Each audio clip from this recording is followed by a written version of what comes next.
Yo, what's going on, man? Figured I'd make this video on how to install this intake from CTS Turbo that I just picked up.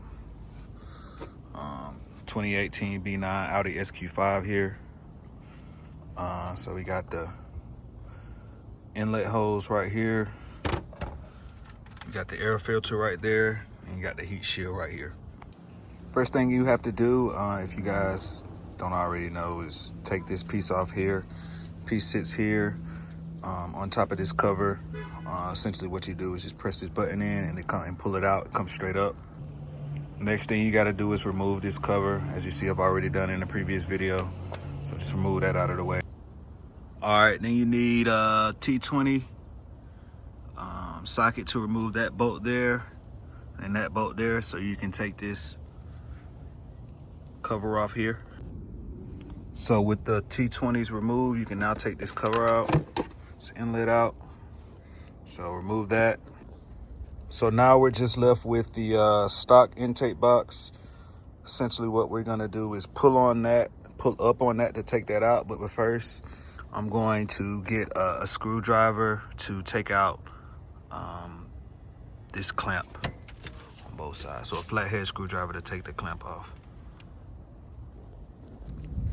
So now I'm getting ready to remove the stock inlet hose.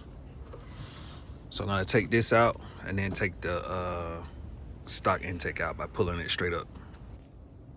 As you can see, inlet hose is out now. Stock intake box is out now. You see it's here. So now we got to take these rubber grommets and apply it to the heat shield. So I got the heat shield here with these screws and this cylinder mounting piece here. So I'm gonna attach the grommets to the cylinder mounting piece and then attach it to the actual car, and then I'm gonna tighten everything now. Grommets are installed now, as you can see. All right, got the heat shield in. Now we're gonna put the filter with the velocity stack in, and we're gonna put the new inlet hose on too. Okay, we've got the inlet hose tightened down, the clamps tightened down. We got the air filter tightened down with the velocity stack. So yeah.